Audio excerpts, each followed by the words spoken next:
इसमें डाउट है? क्वेरीज में क्वेरीज में डाउट है क्या? व्यू तो हम लोग व्यू क्वेरीज लेते हैं, ठीक है ठीक है, लेते हैं ना क्वेरीज। तो सर व्यू शॉर्ट में कर दो ना PLSQL भी। व्यू एक एक करके लेते हैं, पहले क्वेरीज लेते हैं, फिर बाकी जिसको सर डाउट है व्यू वो ग्रुप में डालो, मतलब सर चैट में मुझे डालो। सिर्फ व्यू में हाँ चैट में डालो, उसके बाद में वो भी लेंगे। तो पहले क्वेरी लेते हैं, फिर 1NF 2NF BCNF क्या है वो अगर सबको डाउट है तो वो भी ले लेंगे नहीं अपन। 1NF sir create user. मतलब क्वेरीज लेते हैं अपन, क्वेरीज में प्रीवियस ईयर क्वेश्चन पेपर के। क्या बोल रहे हो? Sir previous year question paper नहीं क्या, उसका क्वेरी लो सर। देखो प्रीवियस ईयर का क्वेश्चन पेपर मेरे पास इधर पे है नहीं, तुम भेजोगे तो मैं ढूंढ के दूंगा। सर मैं ग्रुप पे सेंड करता हूँ सर। हाँ हाँ, मुझे व्हाट्सएप पे भेजो तो मैं देखता हूँ। अभी फिलहाल के सर लिए ये जो व्यू क्वेरीज है बोलो। व्यू लाइन में एक लाइन में मुझे एक्सप्लेन कर दो ना व्यू क्या होता है, मुझे वही डाउट है। कौन सा? Learning view what is the view? View क्या है?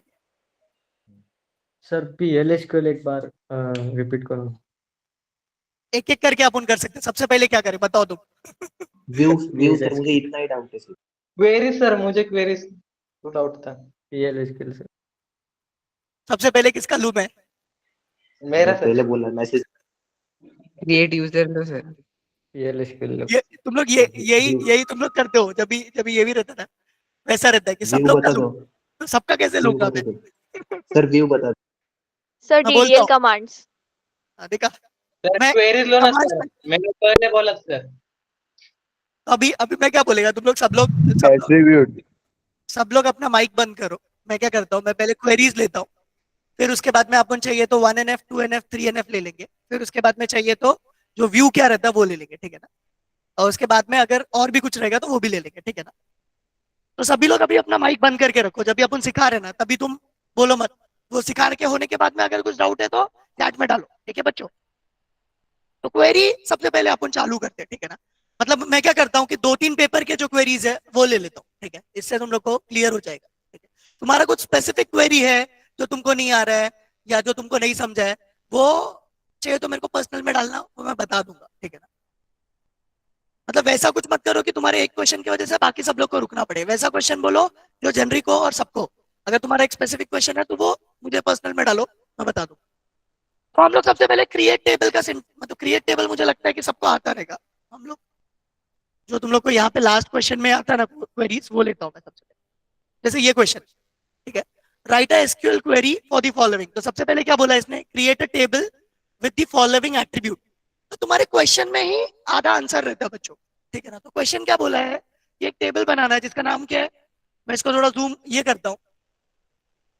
मतलब यहाँ पे टेबल का नाम क्या है, स्टूडेंट करके बोला है। इसके अंदर एट्रीब्यूट क्या बोला है, कौन से कॉलम बोला है, रोल नंबर बोला है जो प्राइमरी की रहेगा, नाम बोला है, मार्क्स बोला है, ये जो मार्क्स रहेगा वो नॉट नल रहेगा, और सिटी बोला है, ठीक है ना?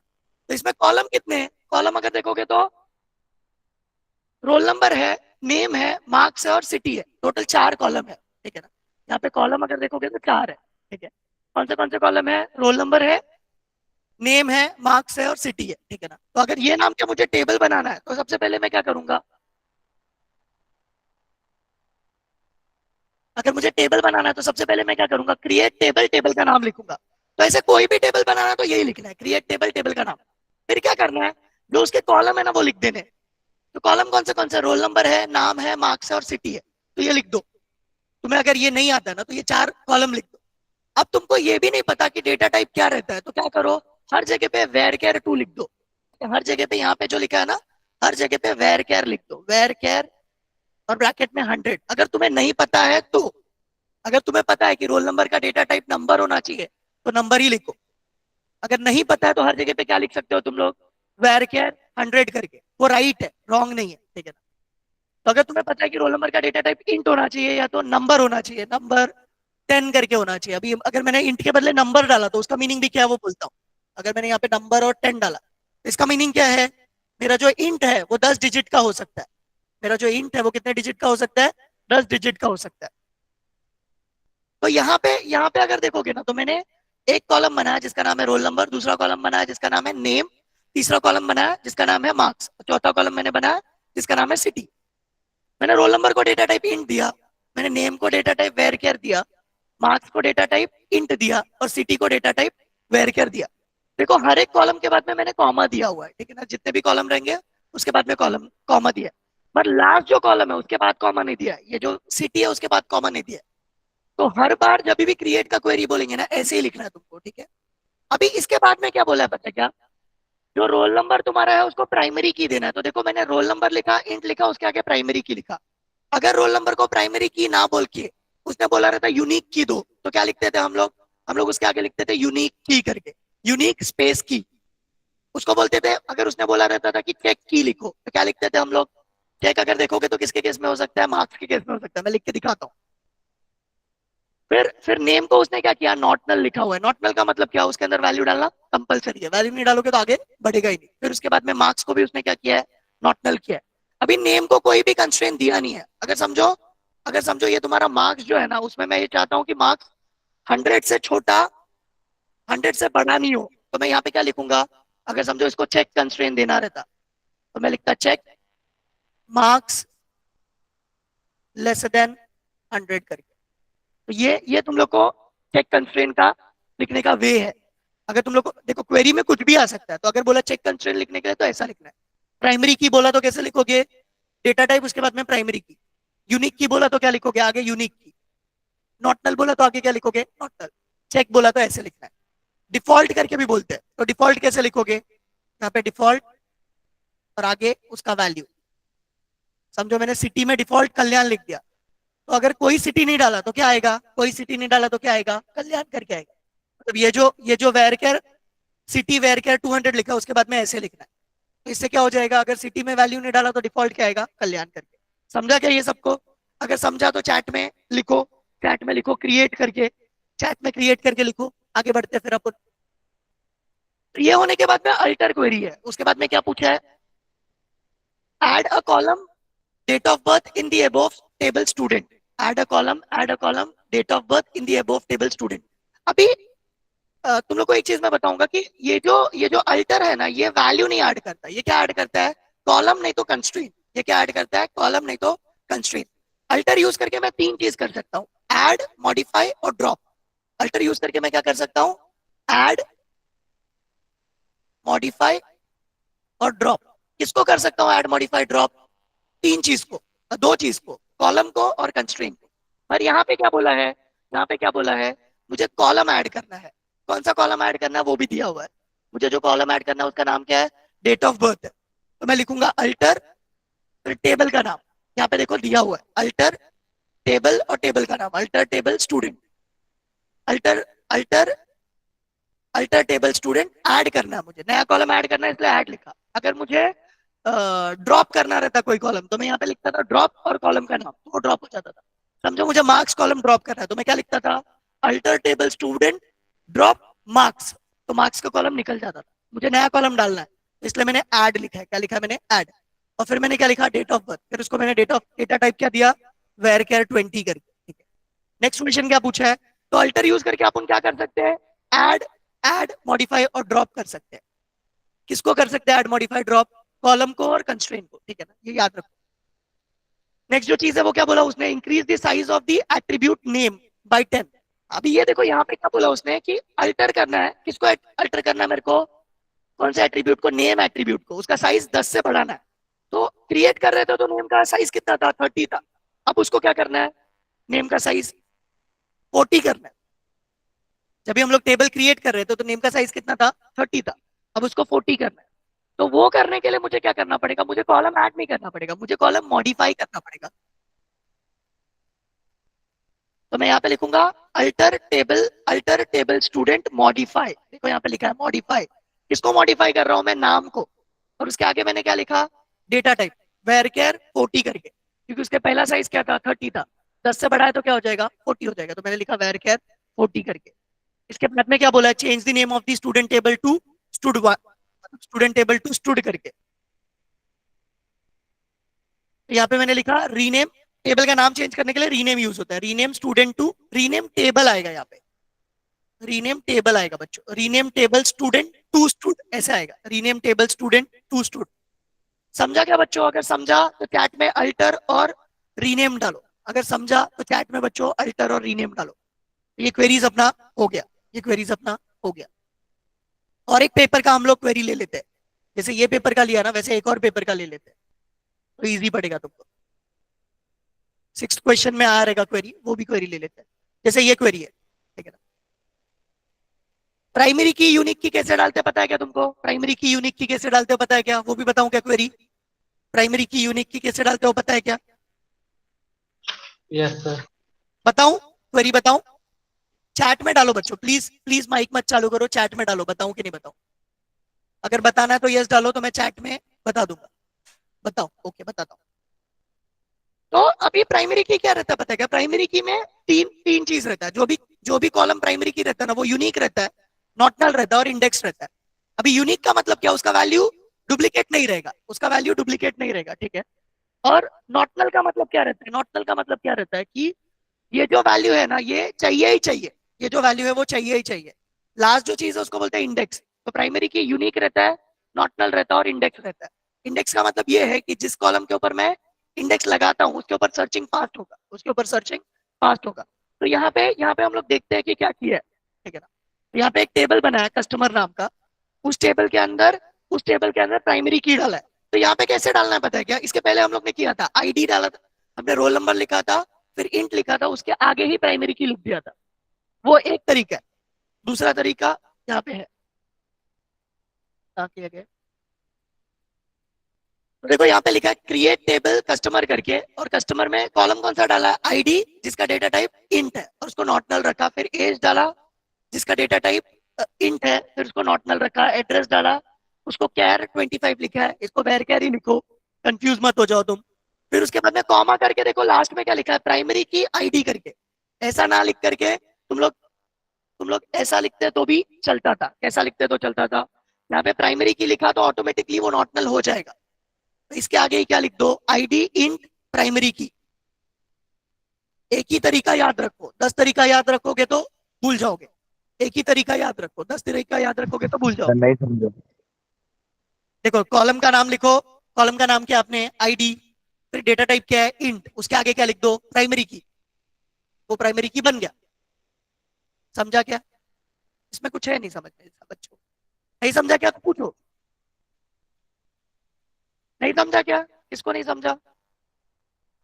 आईडी लिखा मैंने, कॉलम का नाम लिखा, कॉलम का नाम लिखा, कॉलम का डेटा टाइप लिखा, आगे मैंने प्राइमरी की लिख दिया, तो ऑटोमेटिकली उसको प्राइमरी की लग जाएगा। ये दूसरा तरीका है कि यहाँ पे नॉट नल लिखा और यहाँ पे प्राइमरी की डिफाइन किया। मत लिखो, एक ही वे याद रखो, एक ही तरीका याद रखो। अगर मुझे इसको प्राइमरी की के बदले यूनिक की लिखना पड़ता तो मैं क्या लिखता था? आईडी इंट, आगे यूनिक स्पेस की, उसके आगे नॉट नल लिखना रहता। तो कैसे लिखता था मैं? आईडी इंट नॉट स्पेस नल। समझा क्या बच्चों? समझा तो चैट में डालो प्राइमरी की करके, नहीं समझा तो पूछो मेरे को, चैट में डालो कि नहीं समझा। तो ये एक ही वे याद रखो, दो वे मत याद रखो। अभी यूनिक का मतलब क्या रहता है पता है क्या? यूनिक का मतलब वो रहता है कि जो भी कॉलम पे मैं यूनिक की डालूंगा ना, वो इंट की जगह पे नंबर भी लिख सकते हो, मगर नंबर के अंदर तुम लोग को साइज देना पड़ेगा। इंट की जगह पे नंबर भी लिख सकते हो, नंबर भी लिख सकते हो, रॉन्ग नहीं होगा, राइट रहेगा। यूनिक मतलब क्या रहता है पता है क्या? यूनिक मतलब वो एक तरीका है जिससे मैं किसी भी कॉलम में डुप्लीकेट वैल्यू अलाउ नहीं करूंगा, ठीक है ना। वो कॉलम में यूनिक वैल्यू ही डालना पड़ेगा, ठीक है ना। तो यहाँ पे कॉलम, अगर ये टेबल में देखोगे तो मैंने क्या किया, अभी देखो यहाँ पे भी उसने इधर पे लिखा है, इसके बदले कैसे लिखने का? सेम वे जैसे मैंने बोला था, यहाँ से रिमूव कर दो इसको, और यहाँ पे क्या करो, जैसे एस आई डी को मुझे यूनिक करना है तो मैं क्या लिखूंगा? एस आई डी इंट, और आगे लिखूंगा यूनिक, यूनिक स्पेस की और कॉमा। ये सिंपल वे है, यही याद रखो, याद रखने को भी इजी है। समझा क्या बच्चों? यूनिक क्लियर है क्या बच्चों? जल्दी जल्दी चैट में बोलो। आगे बढ़े, आगे बढ़े, नेक्स्ट क्वेश्चन पे जाते हैं। नेक्स्ट क्वेरी लेते, नेक्स्ट क्वेरी लेते। क्या है ये सीक्वेंस पता है क्या सबको? सीक्वेंस पता है क्या सबको? नो। ओके, आगे बढ़ते हैं। ये वाला क्वेश्चन एक ले लेते हैं। अभी यहाँ पे बोला है write SQL query for the following employ table. तो एक एम्प्लॉय टेबल है जिसके अंदर कॉलम कौन सा है? एम्प्लॉय नंबर है, डिपार्टमेंट है, ई नेम है, सैलरी है, डेजिग्नेशन और सिटी है। क्या करना है? Display average salary of all employ. Average salary के लिए मैं क्या लिखूंगा, एवीजी करके, मेरा एग्रीगेट फंक्शन है जिसका नाम है एवीजी, तो मैं लिखूंगा सेलेक्ट एवीजी सैलरी, सेलेक्ट। अच्छा मुझे एवरेज सैलरी किसका चाहिए, select AVG salary from employ लिखूंगा, ठीक है ना। इससे मुझे क्या मिलेगा, एवरेज सैलरी मिल जाएगा हर एक एम्प्लॉय का, ठीक है। समझा क्या बच्चों, कुछ डाउट है क्या। नेक्स्ट है display name of the employee who stays in Mumbai और पुणे। तो यहाँ पे मैं क्या यूज करूंगा, वेयर क्लॉज यूज करूंगा। वेयर में क्या लिखूंगा, where city equals to Mumbai और city equals to Pune, where city equals to Mumbai और where city equals to Pune, देखो यहाँ पे लिखा हुआ है। नेक्स्ट क्वेश्चन क्या है, set the salary of employ Ramesh to 50,000, जिसका नाम रमेश है उसका सैलरी क्या करना है, 50 करना है। तो मैं लिखूंगा अपडेट, सेट क्या करना है अपने को, सैलरी कितना करना है, 50,000, किसका करना है, रमेश का करना है, इसलिए उसको किसमें लिखा अपन ने, वेयर में लिखा, ठीक है। नेक्स्ट क्वेश्चन है display name of employ whose salary are less than 50,000। ऐसे एम्प्लॉय का नाम चाहिए जिसका सैलरी 50,000 से कम है। तो ये किससे मिलेगा, ये वेयर क्लॉज से मिलेगा, ये किससे मिलेगा, वेयर क्लॉज से। तो यहाँ पे लिखा select employ name from e name from employ where salary is less than 50,000, where salary is less than 50,000। समझा क्या बच्चों। फिर रिमूव करना है, remove the record of the employ whose department is 10। तो यहाँ पे भी डिलीट फ्रॉम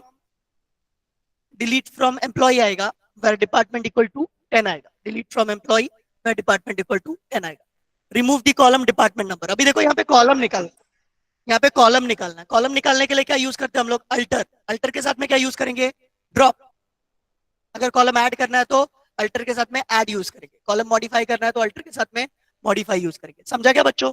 अभी देखो कॉलम जब भी ड्रॉप करते हैं ना तभी डेटा टाइप नहीं डालते, ये याद रखना, कॉलम जब भी ड्रॉप करते हैं तभी डेटा टाइप नहीं डालते। समझा क्या बच्चों, समझा तो चैट में डालो DDL एंड DML, हम लोग फिर आगे बढ़ते हैं। अभी ये जो क्वेरीज है उसको इधर पे खत्म करते हैं, नेक्स्ट चीज लेते हैं। समझा क्या, बी क्विक बच्चों, बी क्विक बी फास्ट, आगे बढ़ते हैं, आगे बढ़ते हैं। सीक्वेंस पता है क्या सबको, सीक्वेंस पता है क्या, नहीं पता तो चैट में नो करके डालो, फिर अपन लेते हैं।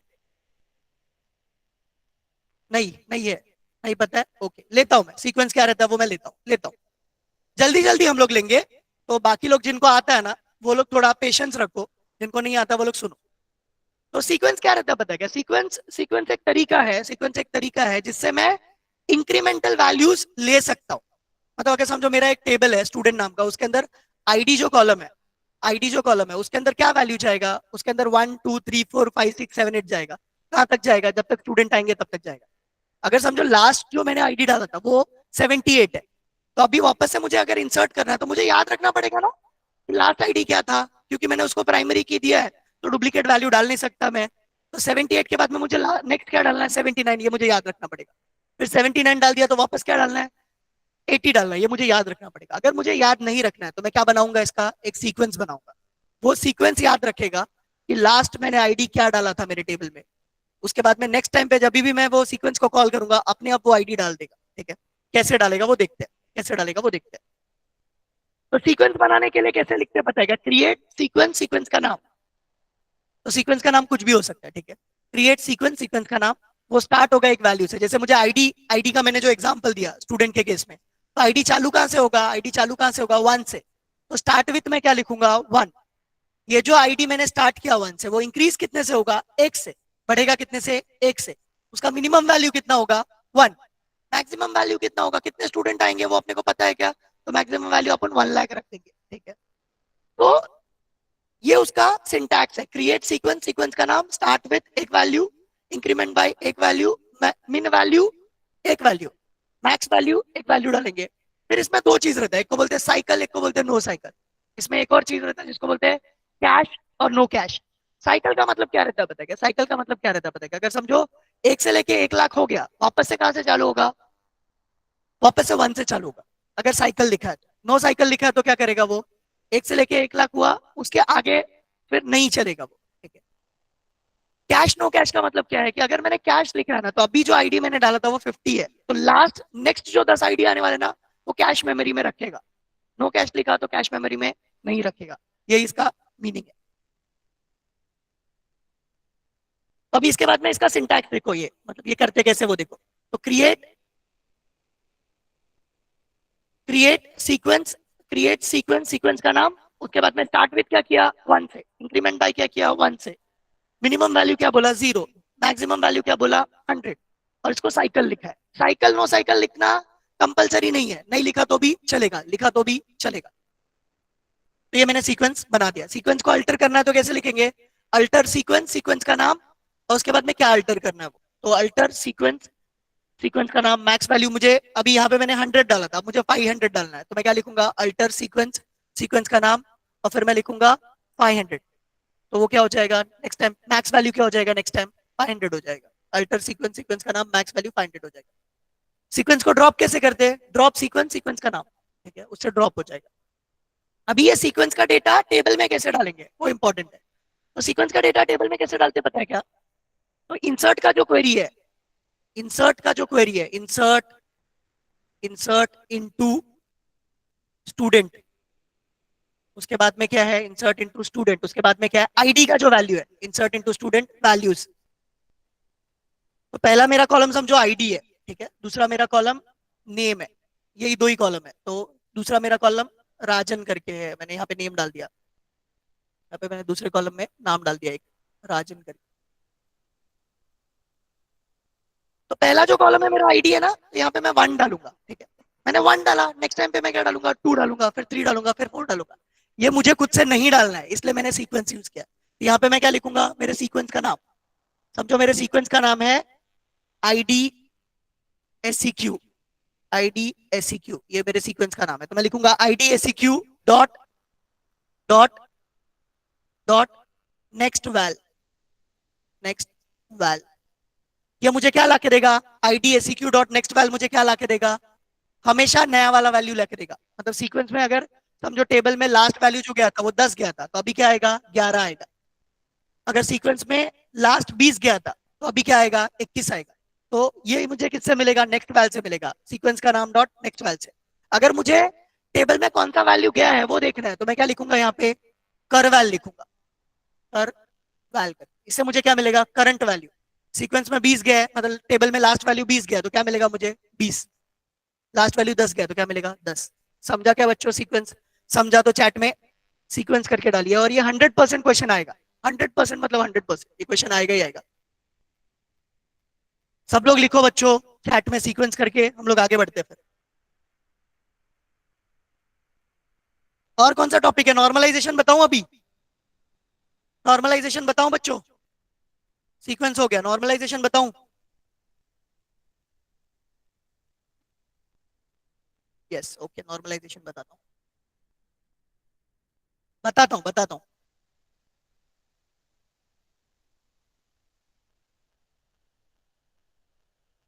यहाँ पे लिया है नॉर्मलाइजेशन।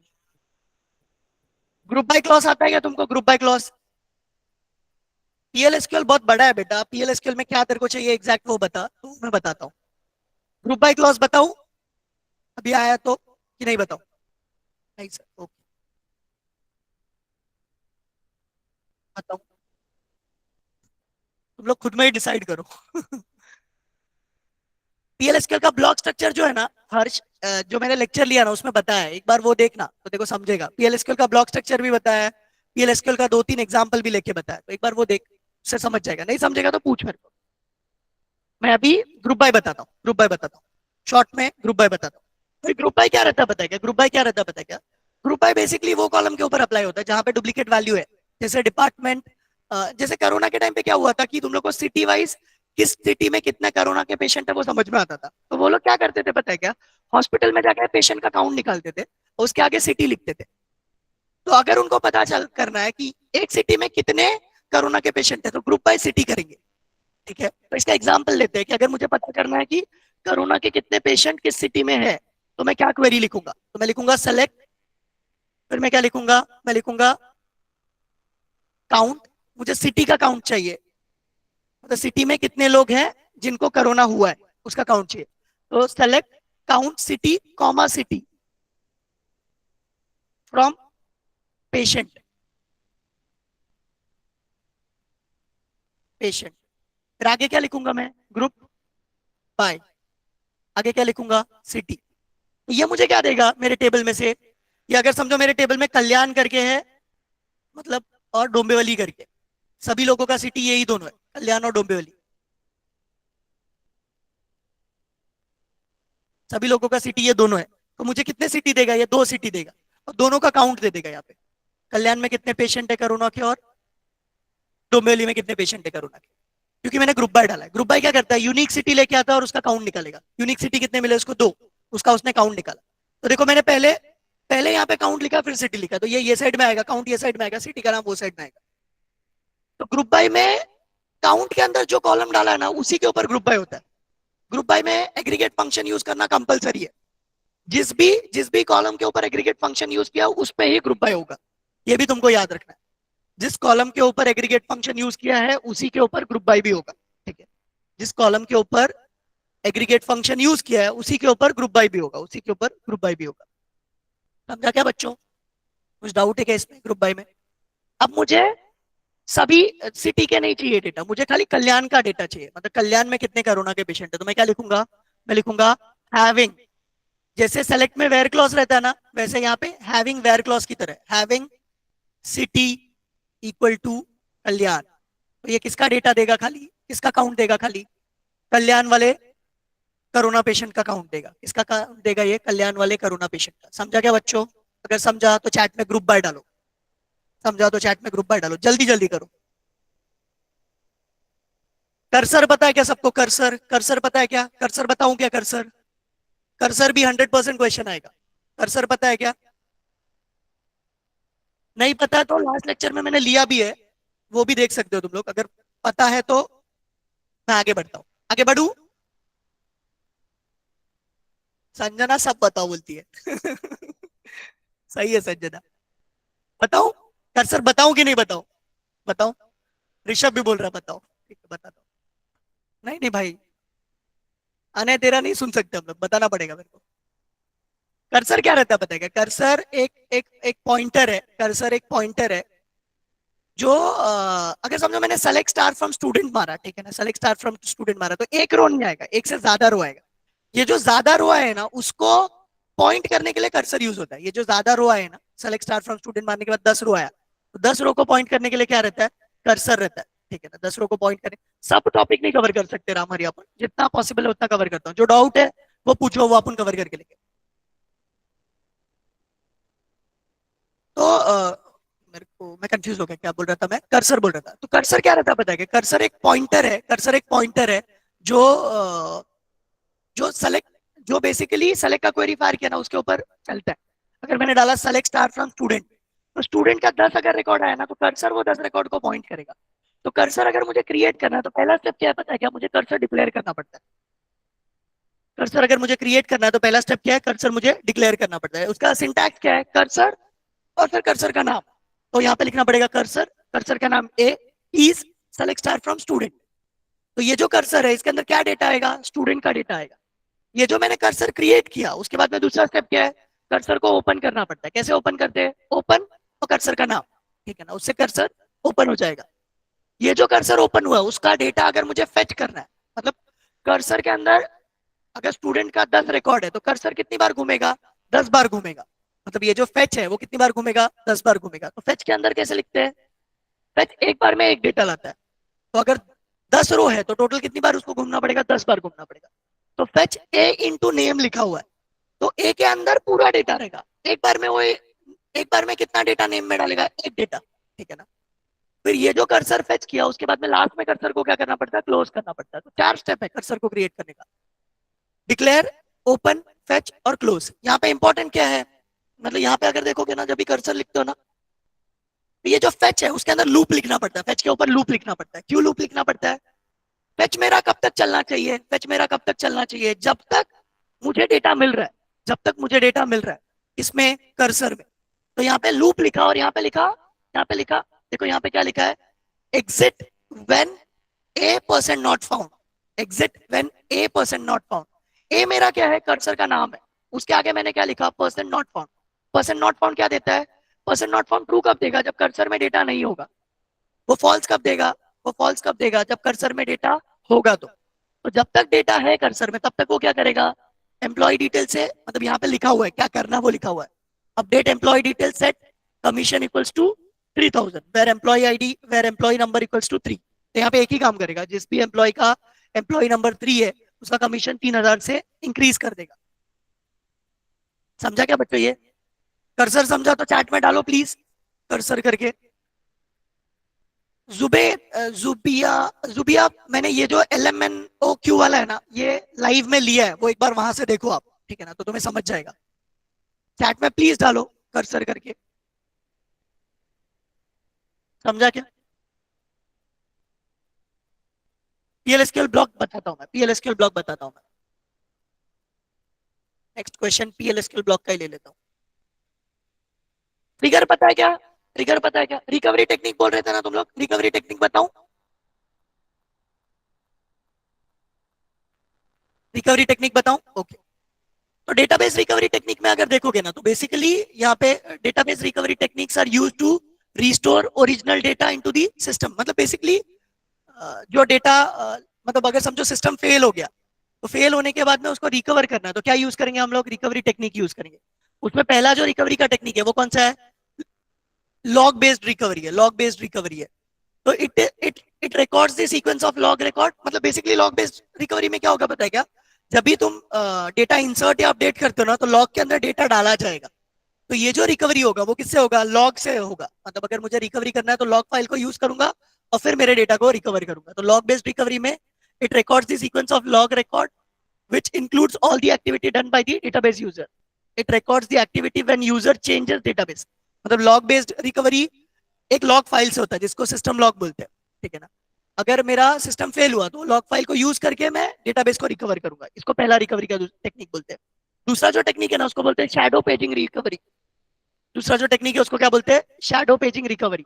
यह अल्टरनेट है लॉग बेस्ड रिकवरी के लिए. ये क्या है, अल्टरनेट है लॉग बेस्ड रिकवरी के लिए. In this technique, database is divided into pages. Database जो है वो किस में डिवाइड होता है, पेजेस में डिवाइड होता है. डेटाबेस को मेरे किस में डिवाइड करते हैं, पेजेस में. That can be stored on disk. मतलब मेरे डेटाबेस को हम लोग पेजेस में डिवाइड करते हैं और उसको डिस्क पे स्टोर करते हैं, ठीक है. फिर उसके बाद में क्या करते हैं, the page table is used to maintain the record of location of page.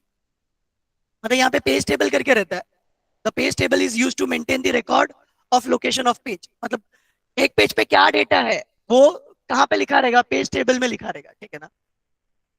In case of data failure page table is used to recover the part of the database. मतलब अगर डेटाबेस फेल हुआ तो क्या use करेंगे हम लोग, page table use करेंगे data recover करने के लिए. तो पहला जो टेक्निक है वो कौन सा है, लॉग बेस्ड है. दूसरा जो टेक्निक है वो कौन सा है, शैडो पेज रिकवरी है. तीसरा जो टेक्निक है वो कौन सा है, चेक पॉइंट करके है. चेक पॉइंट मतलब क्या रहता है पता है क्या, check point records all committed transaction into a log when system fails. मतलब चेक पॉइंट बेसिकली क्या करता है, जो भी ट्रांजैक्शन फिनिश हो गया ना उसको कहीं ना कहीं सेव करके रखता है. और अगर ट्रांजैक्शन फेल हुआ तो ये जो जहां पे उसने सेव करके रखा था उससे वो रिकवर कर लेता है. समझा क्या बच्चों. तो 3 टाइप के रिकवरी है. एक को बोलते हैं लॉग बेस्ड, दूसरे को बोलते हैं शैडो पेजिंग रिकवरी, और तीसरे को बोलते हैं चेक पॉइंट. अगर समझा तो चैट में डालिए रिकवरी करके. समझा तो चैट में रिकवरी करके डालिए बच्चों.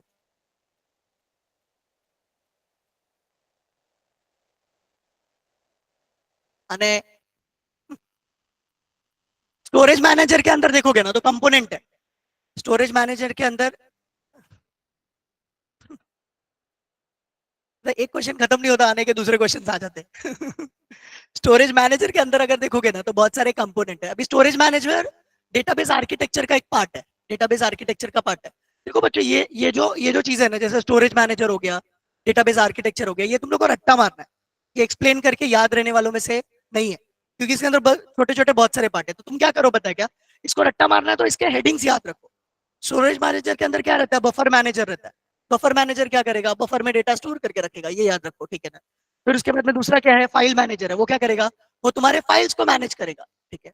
नेक्स्ट जो चीज है वो क्या है, ऑथराइजेशन एंड इंटीग्रिटी मैनेजर. ये क्या इंश्योर करेगा कि जो यूजर आ रहा है वो ऑथराइज्ड यूजर है कि नहीं है, वो इंश्योर करेगा. तो लॉगिन किसको देगा, मतलब डेटा को एक्सेस किसको देगा, ऑथराइज्ड यूजर को देगा, बाकी लोगों को नहीं देगा। वो मैनेज करने का काम किसका है, ऑथराइजेशन एंड इंटीग्रिटी मैनेजर का है। लास्ट जो मैनेजर है वो कौन है, ट्रांजैक्शन मैनेजर। ये क्या मैनेज करेगा, ट्रांजैक्शन को तुम्हारे मैनेज करेगा। तो तुम हेडिंग याद रखो, ये अंदर के पॉइंट्स याद मत रखो, अंदर के पॉइंट्स याद रखोगे तो ये पूरा डायग्राम भूल जाओगे, ठीक है ना। तो ये हेडिंग्स याद रखो, ठीक है ना, समझा क्या बच्चों। तो ये भी जो आर्किटेक्चर है ना तुम्हारा, इसमें भी तुम लोग को हेडिंग याद रखना है बच्चों। कुछ डाउट है क्या, नेक्स्ट क्वेश्चन कौन सा लूं, नेक्स्ट क्वेश्चन कौन सा लूं। अभी जैसे इसके बाद में देखो क्वेरी प्रोसेसर कंपोनेंट करके, क्वेरी प्रोसेसर में क्या क्या आता है, क्वेरी प्रोसेसर में तुम लोग क्या याद रखोगे, डीएमएल कंपाइलर याद रखो, DML query, DML interpreter, DML compiler, DML linker याद रखो। उसके अंदर क्या लिखना है वो लिख दो तुम एग्जाम में, तुम उसके अंदर का मत पढ़ो, अभी अंदर का पढ़ोगे तो ऊपर का भी भूल जाओगे।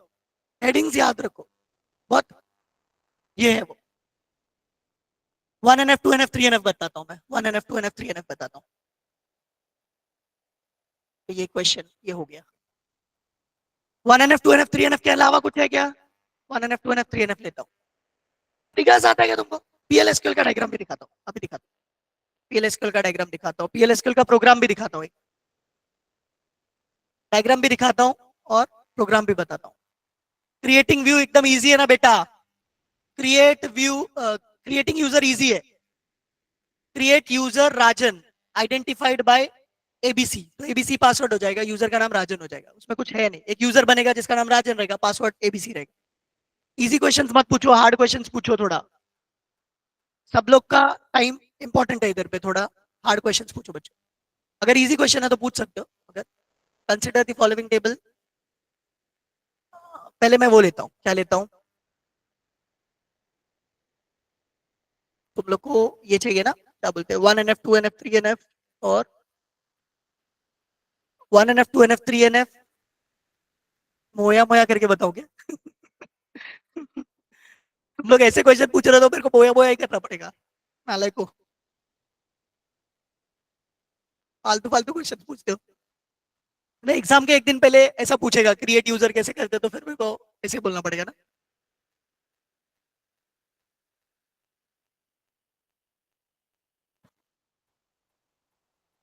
अभी देखो ये बैकअप के भी टेक्निक है, एक नॉर्मल बैकअप है, एक इंक्रीमेंटल है, एक डिफरेंशियल बैकअप है, ये भी रट्टा मार लो।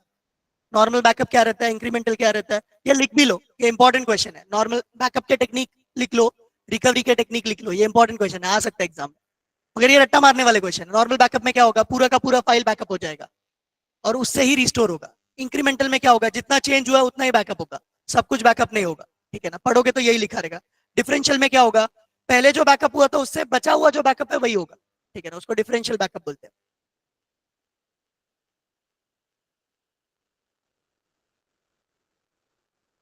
किधर गया किधर गया,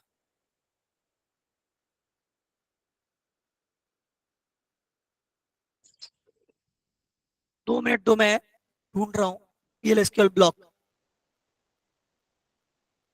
पीएलएसक्यूएल ब्लॉक, पीएलएसक्यूएल ब्लॉक, पीएलएसक्यूएल ब्लॉक और 1NF 2NF 3NF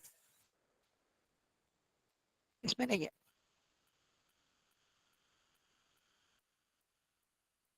पीएलएसक्यूएल block directly मैं बता देता हूँ, यहाँ पे जरूरत नहीं है मुझे दिखाने का। एक पीएलएसक्यूएल का प्रोग्राम भी ले लेता हूँ अगर कुछ मिलता है तो।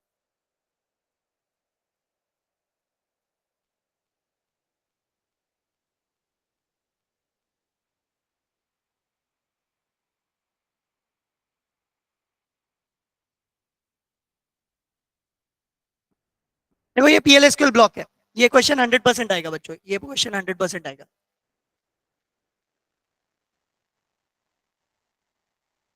बीसीएनएफ भी बोलता हूँ बेटा, बीसीएनएफ तुम लोग को है नहीं, फिर भी मैं बोलता हूँ, ठीक है ना। पहले 1NF 2NF 3NF बोलता हूँ, फिर बीसीएनएफ भी बोलता हूँ, पहले ये दिखा देता हूँ। पीएलएसक्यूएल क्या रहता है पता है क्या, पीएलएसक्यूएल अगर देखोगे तो ये एक तरीका है जिससे हम लोग प्रोग्रामिंग का कैपेबिलिटी एसक्यूएल में ला सकते हैं, ठीक है ना। तो अगर मुझे पीएलएसक्यूएल का कोड लिखना है ना, तो उसमें पहला ब्लॉक जो है उसको बोलते हैं डिक्लेयर ब्लॉक। डिक्लेयर ब्लॉक के अंदर क्या आएगा, डिक्लेयर ब्लॉक के अंदर डिक्लेरेशन आएगा, जैसे वेरिएबल डिक्लेयर करते हैं ना हम लोग सी में, इंट ए इंट बी, तो ये जो चीज है वो यहाँ पे डिक्लेयर सेक्शन में आएगा। यहाँ पे वेरिएबल कैसे डिक्लेयर करते हैं, ए नंबर कोलन इक्वल टू 10, तो नंबर का वैल्यू क्या हो जाएगा 10 हो जाएगा। डिक्लेयर के बाद में ये जो डिक्लेयर सेक्शन है ये ऑप्शनल है, अगर लिखा तो भी चलेगा, नहीं लिखा तो भी चलेगा। नेक्स्ट जो सेक्शन है उसको बोलते हैं एग्जीक्यूशन सेक्शन। एग्जीक्यूशन सेक्शन चालू होता है बिगिन से और एंड होता है एंड पे। ये जो सेक्शन है वो कंपलसरी सेक्शन है, मतलब ये लिखना ही पड़ेगा, बिगिन और एंड लिखना ही पड़ेगा।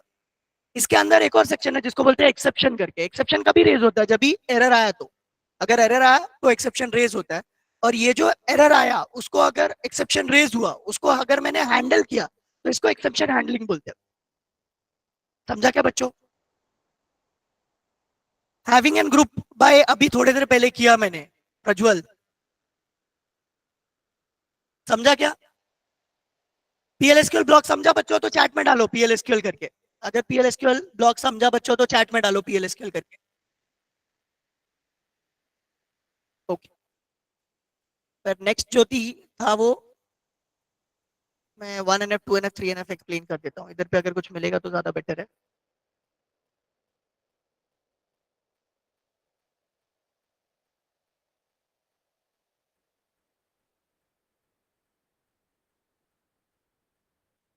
हाँ,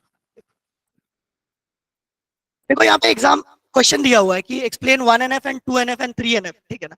तो 1NF क्या रहता है पता है क्या? बेसिकली नॉर्मलाइजेशन क्या रहता है कि तुम्हारा एक टेबल है, वो टेबल में जो डेटा है ना उसको कंसिस्टेंट बनाओ और उसको उसमें से डुप्लीकेशन निकालो। अगर तुम्हारे डेटा को कंसिस्टेंट बना रहे हो और डुप्लीकेशन निकाल रहे हो तो क्या करना पड़ेगा? तुम्हारे टेबल को डिवाइड करना पड़ेगा। तो ये जो डिवाइड करते हैं इसको डीकम्पोजिशन बोलते हैं। ये जो डिवाइड करते हैं इसको डीकम्पोजिशन बोलते हैं। तो नॉर्मलाइजेशन में बहुत सारे टेक्निक है। पहला जो टेक्निक है उसको बोलते हैं 1NF, दूसरा जो टेक्निक है उसको बोलते हैं 2NF, तीसरा जो टेक्निक है उसको बोलते हैं 3NF, चौथा जो टेक्निक है उसको बोलते हैं BCNF। तो 1NF में क्या होता है पता है क्या? 1NF में क्या होता है पता है क्या? 1NF में अगर देखोगे तो क्या होता है कि वो बेसिकली एटॉमिक वैल्यू स्टोर करता है। एटॉमिक वैल्यू स्टोर करता है मतलब 1NF क्या बोलता है? हर एक कॉलम में सिंगल वैल्यू रहना चाहिए। हर एक कॉलम में कितना वैल्यू रहना चाहिए? Single value. अगर हर एक कॉलम में सिंगल वैल्यू मतलब 1NF है। इसका एग्जांपल मैं बताता हूँ। जैसे ये लोकेशन करके है, ये लोकेशन करके, लोकेशन में मुंबई लिखा है और कल्याण लिखा है। तो यहाँ पे कितने वैल्यू है टोटल? मुंबई और कल्याण लिखा है तो लोकेशन में कितने वैल्यू है एक जन के लिए? S1 के लिए लोकेशन में कितने वैल्यू है? 2 वैल्यू है। तो ये सिंगल वैल्यू करना मतलब 1NF हो जाएगा। इसको सिंगल वैल्यू करना मतलब 1NF हो जाएगा। अब ये सिंगल वैल्यू कैसे होगा? मैं वापस से S1 लिखूंगा, मतलब ये जो S1 लिखा है ना वापस से यहाँ पे लिखूंगा। क्या लिखूंगा? S1 PQR, फिर क्या लिखूंगा? मैं लिखूंगा कल्याण और मैं लिखूंगा P1 और फिर मैं लिखूंगा 200 करके। तो ये जो मैंने एक और लाइन डाला इसी टेबल में इसको बोलते हैं 1NF फॉर्म। 1NF फॉर्म मतलब क्या रहता है कि हर एक कॉलम सिंगल वैल्यू रहना चाहिए। 1NF फॉर्म में बनाना मतलब क्या रहता है? तुम्हारे जितने भी कॉलम है वो सिंगल वैल्यूड होना चाहिए, एटॉमिक वैल्यू रहना चाहिए, उसमें एक ही वैल्यू रहना चाहिए। समझा क्या? अगर समझा तो चैट में 1NF डालो, समझा तो चैट में 1NF डालो, समझा तो चैट में 1NF डालो। अभी 2NF करने के लिए 1NF होना कंपलसरी है। 2NF करने के लिए 1NF होना कंपलसरी है। और 2NF करने के लिए 1NF के साथ में जितने भी नॉन की एट्रीब्यूट है उसको उसको डिवाइड करना पड़ेगा और की एट्रीब्यूट के ऊपर डिपेंडेंट बनाना पड़ेगा। तो यहाँ पे अगर देखोगे ना तो सीरियल नंबर है, सीरियल नेम है, स्टूडेंट नंबर है, स्टूडेंट नेम है, लोकेशन है, फिर उसका पी नंबर क्या है? पी नंबर शायद प्रोजेक्ट आईडी रहेगा या कुछ तो रहेगा और उसका क्वांटिटी है, ठीक है ना? तो यहाँ पे अगर देखोगे तो ये जो एस नंबर है, स्टूडेंट नंबर, उसके ऊपर क्या क्या डिपेंडेंट है? स्टूडेंट का नाम और स्टूडेंट का लोकेशन डिपेंडेंट है। एस नंबर के ऊपर क्या डिपेंडेंट है? मतलब SNO के ऊपर क्या डिपेंडेंट है? सप्लायर है, सॉरी वो सप्लायर नंबर के ऊपर क्या डिपेंडेंट है? सप्लायर का नाम और सप्लायर का लोकेशन, ठीक है ना? PNO क्या है मेरा? PNO अगर देखोगे तो परचेज ऑर्डर नंबर शायद रहेगा और क्वांटिटी उसका रहेगा, कितना क्वांटिटी मैंने परचेज किया, ठीक है ना? तो यहाँ पे दो यूनिक आईडी है। यहाँ पे दो यूनिक आईडी है, एक SNO है, एक PNO है। SNO के ऊपर क्या क्या डिपेंडेंट है वो तुम्हें आइडेंटिफाई करना पड़ेगा। मतलब 2NF में हम लोग क्या करते हैं, जो यूनिक वैल्यू है ना उसके ऊपर डिपेंडेंट क्या क्या चीज है वो आइडेंटिफाई करते हैं और दो टेबल बना देते हैं। तो यहाँ पे SNO के ऊपर क्या डिपेंडेंट है? लोकेशन और नेम। और PNO के ऊपर क्या डिपेंडेंट है? क्वांटिटी डिपेंडेंट है। तो इन दोनों का मैं दो टेबल बना दूंगा। तो देखो यहाँ पे एक टेबल ये बना दिया मैंने SNO नाम का, मतलब सप्लायर नाम का, जिसके अंदर मैंने SNO डाल दिया, PNO डाल दिया और मतलब SNO डाल दिया, S नेम डाल दिया और लोकेशन डाल दिया। दूसरा मैंने टेबल बनाया, दूसरा मैंने बनाया सप्लायर प्रोडक्ट करके। अभी सप्लायर प्रोडक्ट के अंदर मुझे देखो, जब भी तुम दो टेबल बनाते हो ना, तो दोनों टेबल के बीच में कोई ना कोई तुम्हें मैपिंग रखना पड़ेगा कि लिंकिंग हो सके। तो यहाँ पे जो सप्लायर नंबर है वो यहाँ पे मैप हो गया है। कैसे मैप हो गया है? क्योंकि यहाँ पे मैंने उसको, मतलब जब भी 2NF में जाता है ना, तो ये प्राइमरी की रहेगा सप्लायर टेबल का, ये क्या बन जाएगा? फॉरेन की बन जाएगा। कौन से टेबल का? सप्लायर वाले टेबल का, सप्लायर प्रोडक्ट वाले टेबल का। तो इस तरीके से मैंने टेबल को डिवाइड कर दिया, तो ये 2NF का फॉर्म है। समझा क्या? समझा क्या बच्चों? अभी इसको अगर 3NF में कन्वर्ट करना रहता, यहाँ पे मैं लिखता हूँ, यहाँ पे मैं लिखता हूँ पी नेम करके, प्रोडक्ट नेम करके, ठीक है ना। तो प्रोडक्ट नेम में मैं यहाँ पे ए डाल देता हूँ, यहाँ पे बी डाल देता हूँ, यहाँ पे सी डाल देता हूँ। तो अगर 3NF में करना है ना, तो 3NF में क्या रहता है पता है क्या? ट्रांजिटिव डिपेंडेंसी निकालना रहता है। 3NF में क्या रहता है? ट्रांजिटिव डिपेंडेंसी निकालना रहता है। अब ट्रांजिटिव डिपेंडेंसी क्या रहता है वो बोलता हूँ मैं। तो यहाँ पे अगर देखोगे ना, तो ये जो सीरियल नंबर है, मतलब सप्लायर नंबर है, वो मतलब ये जो प्रोडक्ट का नाम है वो किसके ऊपर डिपेंडेंट है? प्रोडक्ट नंबर के ऊपर डिपेंडेंट है। और ये जो प्रोडक्ट नंबर है वो किसके ऊपर डिपेंडेंट है? सप्लायर नंबर के ऊपर डिपेंडेंट है। मतलब प्रोडक्ट का नाम अगर देखोगे ना, तो वो किसके ऊपर डिपेंडेंट है? प्रोडक्ट नंबर के ऊपर डिपेंडेंट है। और ये जो प्रोडक्ट मैं ले रहा हूँ वो किससे ले रहा हूँ? सप्लायर नंबर से ले रहा हूँ, तो ये इसके ऊपर डिपेंडेंट है। तो ऐसे टाइप का डिपेंडेंसी को ट्रांजिटिव डिपेंडेंसी बोलते हैं। ऐसे टाइप के डिपेंडेंसी को क्या बोलते हैं? ऋतुजा।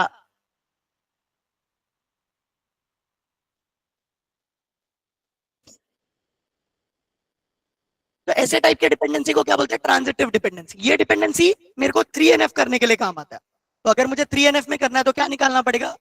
मुझे मुझे ट्रांजिटिव डिपेंडेंसी निकालना पड़ेगा। 2NF में करना है तो क्या करना पड़ेगा? जो भी मेरे नॉन की एट्रीब्यूट है उनको मुझे की एट्रीब्यूट के ऊपर डिपेंडेंट बनाना पड़ेगा। ठीक है, समझा क्या बच्चों? समझा तो चैट में डालो 1NF 2NF 3NF और BCNF। 1NF 2NF 3NF डालो चैट में, 1 2 3 डालो चैट में। समझा? ओके। और क्या लेना है बताओ एक बार मुझे। PLSQL का कोई प्रोग्राम देखता हूँ, अगर तुमको है तो वो भी ले लेता हूँ। PLSQL का प्रोग्राम ले लेता हूँ कोई। डेटाबेस रिकवरी अभी बताया ना बेटा, थोड़ी देर पहले ही बताया डेटाबेस रिकवरी। डेटाबेस रिकवरी थोड़ी देर पहले ही बताया। Relational constraint and it's type. Relational constraint मतलब क्या रहता है? कंस्ट्रेंट अगर देखोगे तो कितने टाइप के? रिलेशनल कंस्ट्रेंट कितने टाइप के? 3 टाइप के। एक को क्या बोलते हैं? Domain integrity constraint. एक को क्या बोलते हैं? Domain integrity constraint. डोमेन में क्या आता है? नॉट नल और चेक। लिख के रखो चाहिए तो। डोमेन में क्या आता है? नॉट नल और चेक। सेट ऑपरेटर ले लेता हूँ, सेट ऑपरेटर ले लेता हूँ। डोमेन में क्या आता है? नॉट नल और चेक। डोमेन में क्या आता है? नॉट नल और चेक। फिर दूसरा जो है उसको बोलते हैं entity integrity constraint. Entity integrity constraint में आता है यूनिक और प्राइमरी। एंटिटी इंटीग्रिटी में आता है यूनिक और प्राइमरी। डिफॉल्ट नहीं आता है, मतलब बुक में तो नहीं लिखा है। तुम्हारे बुक में लिखा है तो नदीम तुम डाल दो, ठीक है ना। बाकी सब जगह पे यही लिखा हुआ है, ठीक है ना। डिफॉल्ट एंटिटी इंटीग्रिटी में अगर देखोगे तो क्या आता है? एंटिटी इंटीग्रिटी में अगर देखोगे तो क्या आता है? प्राइमरी और यूनिक आता है। फिर रेफरेंशियल इंटीग्रिटी में क्या आता है? फॉरेन की आता है। तो ये 3 टाइप के रिलेशनल कंस्ट्रेंट है। एक को बोलते हैं डोमेन, एक को बोलते हैं एंटिटी, तीसरे को बोलते हैं रेफरेंशियल। समझा क्या बच्चों? समझा तो चैट पे कंस्ट्रेंट करके डाल दो। समझा तो चैट में कंस्ट्रेंट करके डाल दो। अभी वो भी क्वेश्चन ले लेता हूँ। क्या बोला था अभी थोड़ी देर वो एक लड़के ने, क्या बोला उसने? कोई तो क्वेश्चन बोला ना, सेट ऑपरेटर। सेट ऑपरेटर ले रहता हूँ। सेट ऑपरेटर क्या रहता है पता है क्या? यहाँ पे क्वेश्चन है क्या सेट ऑपरेटर का? नहीं है तो रोल बैक कमिट पता है क्या आप लोगों को? Roll back commit, roll back commit पता है क्या? Yes, very good, very good. No, Siddhesh को नहीं पता है। रोल बैक बेसिकली क्या करता है कि जो भी एरर आया ना, तो वो उसको रिवर्ट करता है। मतलब जो भी स्टेटमेंट फायर हुए थे ना, उसको रिवर्ट करता है, उसको रोल बैक बोलते हैं। तो रोल बैक लिखने का, और देखो रोल बैक में एक और चीज रहता है जिसको सेव पॉइंट बोलते हैं। ये तुम लोग याद रखो। रोल बैक में एक चीज रहता है जिसको सेव पॉइंट बोलते हैं। तो रोल बैक अगर मैंने वर्क लिखा तो रोल बैक कहां तक होगा? वर्क करके सेव पॉइंट जो रहेगा ना वहां तक होगा। कमिट का मतलब क्या रहता है? वो जब भी ट्रांजेक्शन कंप्लीट हो गया तो उसको सेव करने के लिए कमिट लिखना पड़ता है। रोल बैक मतलब अंडू करने के लिए। रोल बैक मतलब अंडू करने के लिए, मतलब तुम लोग ने अगर कुछ गलत कर दिया उसको अंडू करना है तो रोल बैक करोगे। और तुमने सही कर दिया तो तुम क्या करोगे? सेव करोगे। सेव करने के लिए क्या दबाओगे? कमिट।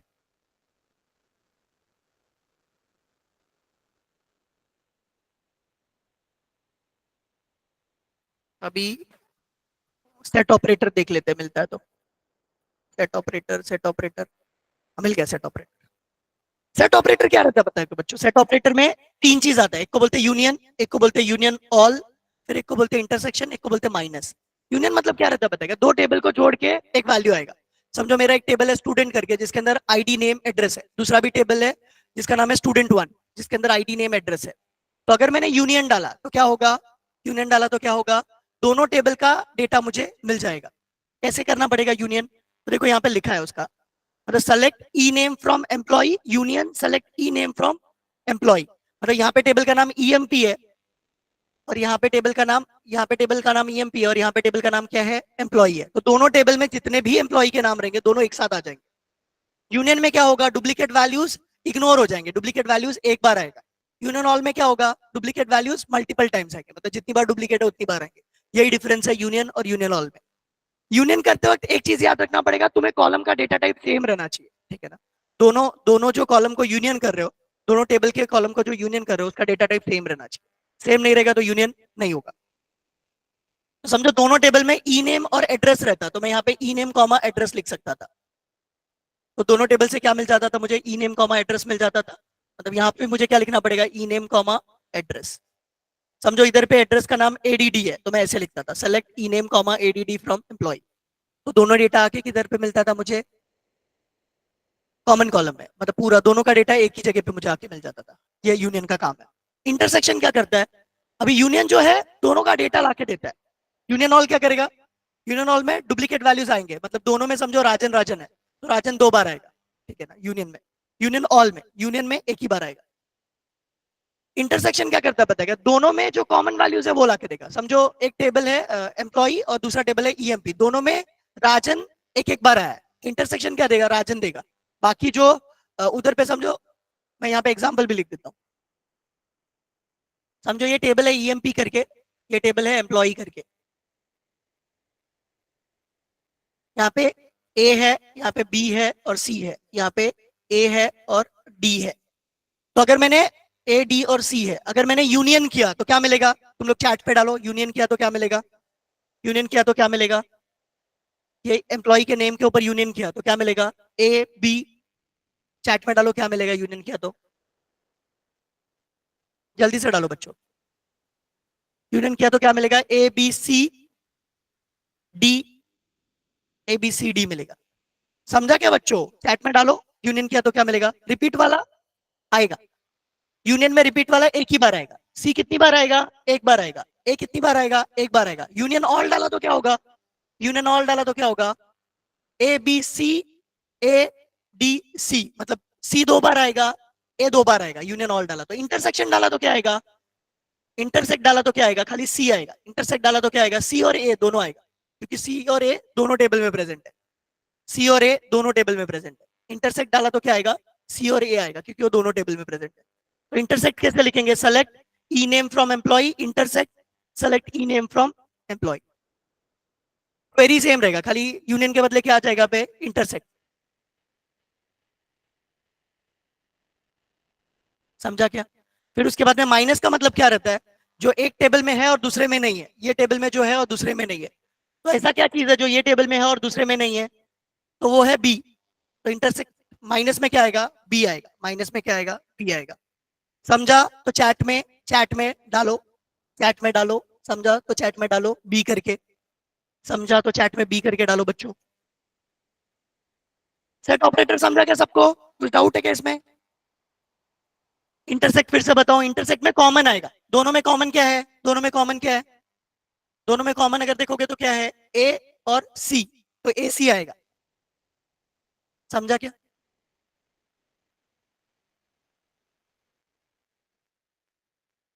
और क्या बताऊं? Acid property. बाप रे, एसिड प्रॉपर्टी पूछ रहा है। फालतू क्वेश्चन है सबसे ये। एसिड प्रॉपर्टी नहीं पूछने का यार ये टाइप पे, फिर भी बता देता हूं मैं। एसिड प्रॉपर्टी क्या रहता है पता है क्या बच्चों? एसिड प्रॉपर्टी में अगर देखोगे तो, मतलब हमारा लास्ट डे है, मतलब कल पेपर है, तो ये सब छोटे छोटे जो क्वेश्चन है ना ये याद कर लो। एसिड प्रॉपर्टी हो गया, स्टेट ऑफ ट्रांजैक्शन हो गया, ये सब एकदम इजी क्वेश्चन है और एग्जाम में आएगा ही आएगा। एसिड प्रॉपर्टी में 4 प्रॉपर्टी है। पहले को बोलते हैं एटॉमिसिटी, दूसरे को बोलते हैं कंसिस्टेंसी, तीसरे को बोलते हैं आइसोलेशन, चौथे को बोलते हैं ड्यूरेबिलिटी। एटॉमिसिटी का मतलब क्या? ट्रांजैक्शन होना चाहिए तो पूरा होना चाहिए, नहीं तो नहीं होना चाहिए। इसका मतलब क्या? Transaction should be completed as a whole और none. Transaction should be completed as a whole और नन। दूसरा जो प्रॉपर्टी है उसको बोलते हैं, मतलब इसका एग्जांपल देता हूं। अगर समझो तुमने गूगल पे से पैसा एक के अकाउंट से दूसरे अकाउंट में भेजा, तो क्या होना चाहिए? या तो पैसा पूरा जाना चाहिए या तो तुम्हें पैसा वापस आ जाना चाहिए। अगर समझो पैसा तुम्हारे अकाउंट से निकला और उसको नहीं गया, तो इसको कंप्लीट ट्रांजैक्शन नहीं बोलेंगे। तो अगर उसके अकाउंट में नहीं गया तो तुम्हें वापस आना चाहिए, इसको बोलते हैं रोल बैक करना। अगर तुम्हारे अकाउंट से पैसा निकला और उसके अकाउंट में चला गया तो क्या करना चाहिए? वो कमिट करना चाहिए। तो पहला जो प्रॉपर्टी वो बोलता है एटॉमिसिटी। एटॉमिसिटी मतलब क्या? Transaction should be completed as a whole और नन। तो होल कंप्लीट होने के बाद में मुझे कमिट फायर करना पड़ता है, और वो अगर फेल हो गया किसी कारण से तो मुझे रोल बैक करना पड़ता है। इसको बोलते हैं एटॉमिसिटी। दूसरा जो प्रॉपर्टी है उसको बोलते हैं कंसिस्टेंसी। कंसिस्टेंसी का मतलब क्या रहता है पता है क्या? कंसिस्टेंसी का मतलब क्या रहता है पता है क्या? समझो यहाँ पे एक है ए करके बंदा और एक है बी करके बंदा। ए के पास में 100 रुपए है और बी के पास में 50 रुपए। ए को बी को 50 रुपए देना है, ए को बी को 50 रुपए देना है। तो ए के अकाउंट से कितना निकलेगा? 50 निकलेगा, और बी के अकाउंट में कितना जाएगा? 50 जाएगा। तो कंसिस्टेंसी क्या बोलता है पता है क्या? कंसिस्टेंसी बोलता है कि डेटाबेस मेरा कंसिस्टेंट रहना चाहिए, ट्रांजैक्शन से पहले भी और ट्रांजैक्शन के बाद भी। कंसिस्टेंसी मेरा क्या बोलता है? मेरा डेटाबेस कंसिस्टेंट रहना चाहिए, मतलब दोनों का टोटल 150 यहाँ पे भी होना चाहिए और 150 यहाँ पे भी होना चाहिए। क्यों? क्योंकि अकाउंट से निकला तो दूसरे के अकाउंट में गया, तो पैसा कम नहीं होना चाहिए। अगर कम नहीं हुआ मतलब कंसिस्टेंट है। तो database should be consistent before the transaction and after the transaction. इसको बोलते हैं कंसिस्टेंसी। थर्ड जो प्रॉपर्टी है उसको बोलते हैं आइसोलेशन। थर्ड जो प्रॉपर्टी है उसको बोलते हैं आइसोलेशन। आइसोलेशन मतलब क्या? एक T1 करके ट्रांजैक्शन है, एक T2 करके ट्रांजैक्शन है, दोनों पैरेलली चल रहे हैं, एक साथ चल रहे हैं, तो एक दूसरे को वो लोग इंटरफेयर नहीं करना चाहिए। जैसे समझो मैं यहाँ पे लेक्चर ले रहा हूँ, बाजू में अक्षय सर अगर लेक्चर ले रहे हैं, तो उनका वॉइस मेरा वॉइस एक दूसरे को इंटरफेयर नहीं करना चाहिए। अगर नहीं किया तो इसको आइसोलेशन बोलेंगे। ट्रांजैक्शन के केस में भी वैसा होगा। अगर दो ट्रांजैक्शन एक साथ चल रहे हैं पैरेलली, तो एक दूसरे को वो इंटरफेयर नहीं करना चाहिए, एक दूसरे को वो प्रॉब्लम क्रिएट नहीं करना चाहिए। अगर नहीं किया तो आइसोलेशन बोलेंगे।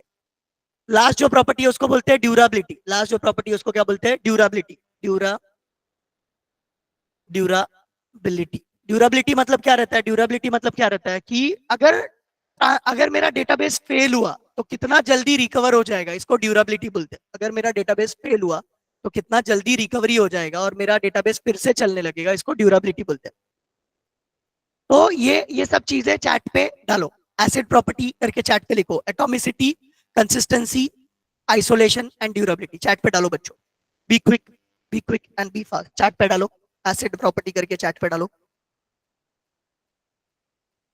सभी लोग लिखो चैट पे।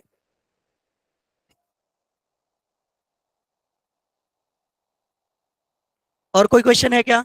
और कोई क्वेश्चन है क्या?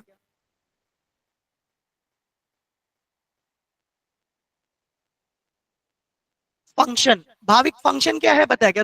तुम एक बार चाहिए तो कल परसों का जो अपना वीडियो है ना वो एक बार देखो, उसमें बताया फंक्शन, एकदम डेप्थ में बताया। फिर भी मैं एक बार बता देता हूँ फंक्शन क्या रहता है पता है क्या? फंक्शन एक नेम्ड ब्लॉक है, पीएलएसक्यूएल का नेम्ड ब्लॉक है जिसको नाम रहता है। मैं चाहिए तो एक पीएलएसक्यूएल का प्रोग्राम कर देता हूँ, तो उससे तुम लोग को इजी हो जाएगा। एक पीएलएसक्यूएल का प्रोग्राम कर लेते हैं तो वो इजी पड़ेगा थोड़ा सा। पीएलएसक्यूएल का एक प्रोग्राम कहाँ पे है?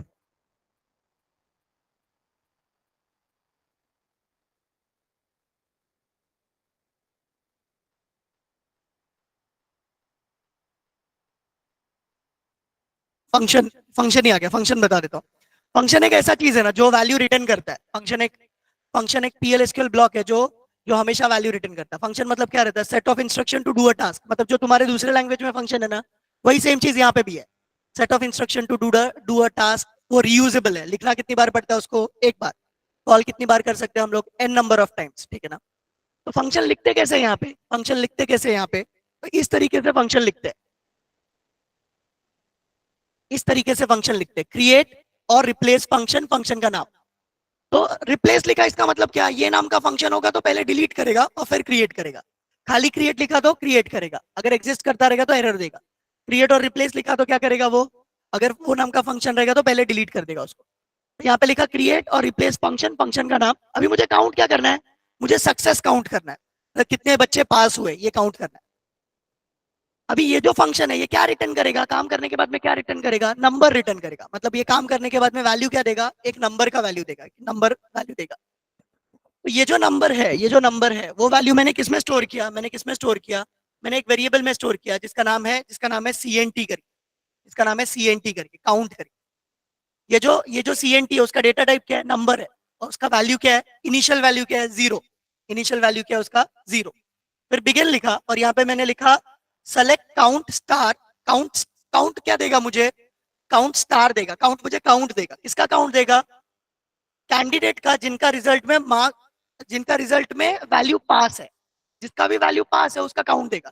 अगर समझो 10 जन पास है तो काउंट में मुझे क्या मिलेगा, 10 मिलेगा। ये जो 10 का वैल्यू मिला मुझे काउंट स्टार से, वो मैं किसके अंदर डाल रहा हूँ, सीएनटी के अंदर। वो मैं किसके अंदर डाल रहा हूँ, सीएनटी के अंदर। अब सीएनटी के अंदर मेरे क्या है, 10 करके वैल्यू है। क्या है मेरे सीएनटी के अंदर, 10 वैल्यू। ये जो सीएनटी के अंदर मैंने वैल्यू डाला उसको ही मैंने लास्ट में क्या कर दिया, रिटर्न कर दिया। तो मेरा फंक्शन जब भी कॉल होगा तो वैल्यू क्या रिटर्न करेगा, 10, क्योंकि उसके अंदर क्या वैल्यू है, 10। समझा क्या बच्चों, समझा तो चैट पे फंक्शन करके डालो। भाई फंक्शन में एक और चीज है जो बता सकता हूँ, बता देता हूँ। फंक्शन में अगर देखोगे ना तो यहाँ पे फंक्शन और प्रोसीजर दोनों में अगर देखोगे ना तो यहाँ पे 3 टाइप के पैरामीटर रहते हैं। फंक्शन और प्रोसीजर दोनों में 3 टाइप के पैरामीटर रहते हैं। फंक्शन और प्रोसीजर दोनों में 3 टाइप के पैरामीटर रहते हैं। ये दोनों के आंसर में तुम लोग लिख सकते हो। फंक्शन और प्रोसीजर दोनों में 3 टाइप के पैरामीटर रहते हैं। एक को बोलते हैं इन, एक को बोलते हैं आउट, एक को बोलते हैं इन आउट। इनका मतलब क्या है, इनपुट पैरामीटर, मतलब जिससे वैल्यू मैं लूंगा। जैसे एडिशन ऑफ 2 नंबर करना है तो अगर मुझे 2 वैल्यू को ऐड करना है तो पहले मुझे 2 वैल्यू चाहिए तो मैं वो इनपुट लूंगा। तो ए और B as a in parameter रहेगा। अभी मैंने जो ए और बी लिया उसका वैल्यू मैं किस में डालूंगा, सी में डालूंगा। तो सी को मैं क्या रखूंगा, आउट रखूंगा। और ऐसा भी कोई वेरिएबल हो सकता है जिसके अंदर मैं इनपुट भी लूं और आउटपुट भी लूं, आउटपुट भी दूं। तो वैसे वेरिएबल को इन आउट बोलते हैं। मतलब उसके अंदर इनपुट भी लूंगा और आउटपुट भी उसी वेरिएबल में दूंगा, तो उसको बोलते हैं इन आउट। तो वेरिएबल का पैरामीटर का 3 टाइप है। एक को बोलते हैं इन, एक को बोलते हैं आउट, एक को बोलते हैं इन आउट। इन मतलब इनपुट के लिए, आउट मतलब आउटपुट के लिए, इन आउट इनपुट आउटपुट दोनों के लिए। तो ये जो पार्ट है ना ये दोनों में लिख सकते हो, फंक्शन में भी लिख सकते हो और स्टोर प्रोसीजर में भी तुम डाल सकते हो, दोनों में भी लिख सकते हो। समझा क्या बच्चों, समझा तो चैट में फंक्शन करके लिखो, चैट में फंक्शन करके लिखो। मेरे को लगता है मोस्ट ऑफ द क्वेश्चन आप लोगों के कवर हो गए। आप लोग क्या करिए, अभी पढ़ने पे थोड़ा ध्यान दीजिए। कैसा है, मेरे पढ़ाने से आपको समझेगा, मगर पेपर लिखने के लिए आपको थोड़ा पढ़ना भी पड़ेगा, ठीक है ना। तो आप लोग क्या करिए कि थोड़ा थोड़ा पढ़िए, थोड़ा पढ़िए जिससे आपको याद रहेगा, ठीक है ना। कीज अगर देखोगे ना आयुष, मैंने इसके पहले लेक्चर में एक वीडियो है उसमें पूरा का पूरा कवर किया है। मैं चाहिए तो नाम बता देता हूँ, नाम बता देता हूँ आयुष, तुम्हें चाहिए तो। प्राइमरी की है, फॉरेन की है, फिर यूनिक है, नॉट नल है, फिर उसके बाद में नल करके। प्राइमरी मतलब क्या रहता है, वैसा की प्राइमरी वैसा की है जिसका वैल्यू यूनिक, नॉट नल और इंडेक्स रहता है। मतलब उसके अंदर डुप्लीकेट वैल्यू अलाउड नहीं रहेगा, उसके अंदर वैल्यू चाहिए ही चाहिए, कंपलसरी वैल्यू चाहिए, ठीक है। वैल्यू नहीं डालोगे तो आगे बढ़ेगा ही नहीं। वो इंडेक्स रहता है, इसका मतलब क्या, उसके ऊपर सर्चिंग करना फास्ट होगा। प्राइमरी की के बाद में दूसरा की जो है उसको बोलते हैं फॉरेन की। फॉरेन की क्या रहता है, एक टेबल का प्राइमरी की दूसरे टेबल का फॉरेन की रहता है। एक टेबल का प्राइमरी की दूसरे टेबल का फॉरेन की रहता है। फॉरेन की 2 टेबल के बीच में रिलेशनशिप बनाने के लिए काम आता है। 2 टेबल के बीच में अगर मुझे रिलेशनशिप बनाना है तो मुझे क्या चाहिए, फॉरेन की चाहिए। फॉरेन की में अगर तुमको नहीं पता ना तो वो भी बता देता हूँ थोड़ा सा। फॉरेन की क्यों यूज करते पता है क्या, अगर समझो स्टूडेंट करके टेबल है, स्टूडेंट करके टेबल है और एग्जाम करके टेबल है, एग्जाम करके टेबल है। स्टूडेंट में मेरा आईडी है 1 2 3 4, तो एग्जाम में कौन से आईडी आने चाहिए, एग्जाम में कौन से आईडी आने चाहिए, 1 2 3 4। अगर तुम चाहते हो कि एग्जाम में 1 2 3 4 आए तो एग्जाम में तुम्हें फॉरेन की लगाना पड़ेगा, स्टूडेंट आईडी का। तो एग्जाम में कौन सा आईडी आएगा, खाली 1 2 3 4। उसके अलावा कुछ डालोगे तो एरर देगा, वो बोलेगा कि ऐसा आईडी तुम डाल ही नहीं सकते। फॉरेन की में दो दो और चीज रहता है, एक को बोलते हैं on delete cascade, on delete cascade, cascade,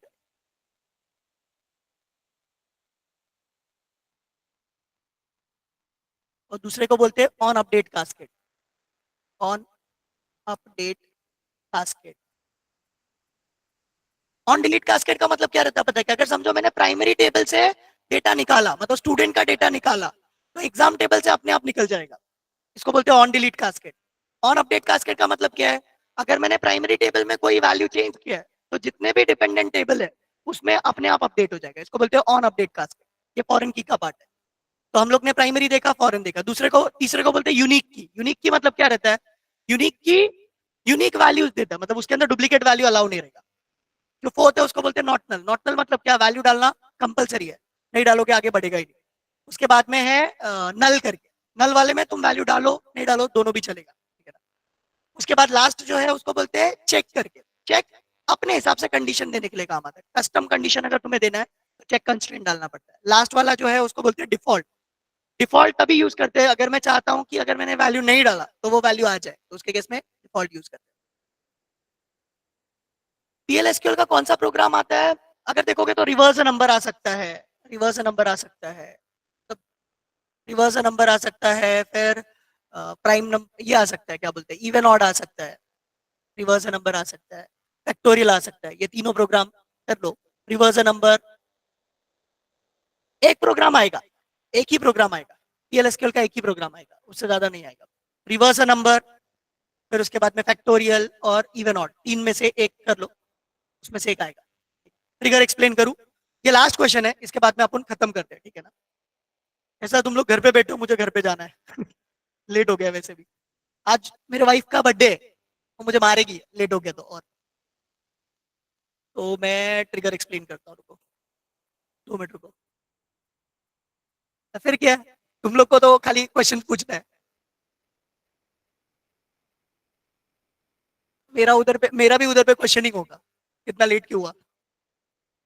trigger trigger open करता हूँ मैं।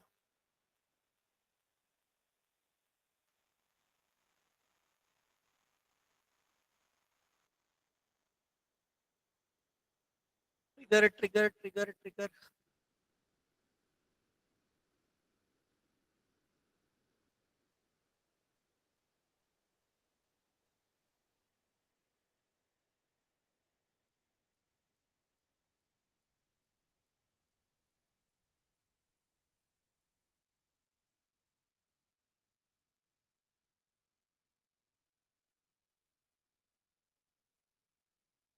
ट्रिगर का सिंटैक्स चाहिए ना तुमको? इधर पे सिंटैक्स नहीं लिखा है, सिंटैक्स वाले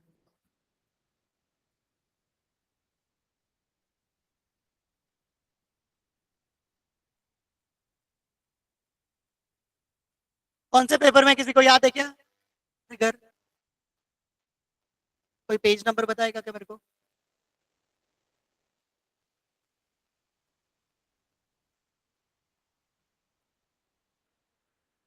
ये अभी ट्रिगर क्या रहता है पता है क्या?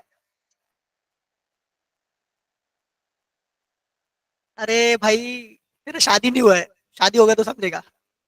मैम मारती नहीं है और फिर भी जल्दी जाना पड़ता है ना, बर्थडे बर्थडे तो थोड़ा जल्दी जाना पड़ता है, ठीक है ना। तो ऐसा मारेंगे क्यों? मारेंगे नहीं, मगर फिर भी अपने को अच्छा नहीं लगता। ट्रिगर क्या रहता है पता है क्या? ट्रिगर क्या रहता है पता है क्या कि समझो मैंने मैंने मैंने तुमको एक झापड़ मारा, मैंने तुमको एक झापड़ मारा। तो वो झापड़ के बेसिस पे तुम क्या करोगे? या तुम विंटर इसको 29 में क्या बोल रहा है? ट्रिगर विंटर 29 में है। सॉरी, मिला मेरे को, मिला ट्रिगर मिला मिला मिला सामरी मिला मिला। थैंक यू, हाँ मिला। तो अभी ट्रिगर क्या रहता है पता है क्या? अगर समझो मैंने मैंने राम हरि को एक झापड़ मारा, तो राम हरि क्या करेगा? या तो वो दिमाग में कुछ बोलेगा, ठीक है, मन में कुछ बोलेगा, ठीक है। ये जो उसने दिमाग में किया, ये जो उसने दिमाग में किया, वो किसके बेसिस पे किया? मेरे मारने के बेसिस पे, एक इवेंट के बेसिस पे। नहीं तो वो नहीं करता था, नहीं तो वो नहीं करता था। ट्रिगर भी वैसे ही है। ट्रिगर फायर कब होगा? किसी एक इवेंट पे फायर होगा। तो ये इवेंट क्या रह सकता है? Insert update delete. ये इवेंट क्या हो सकता है? Insert update delete. अभी अगर मैं राम हरि को मारने जा रहा हूं ना, तो राम हरि के दिमाग में पहले ही आएगा कि सर मेरे को मारने वाले। तो मारने के पहले भी कुछ इवेंट फायर हो सकते हैं और मारने के बाद भी फायर हो सकते हैं।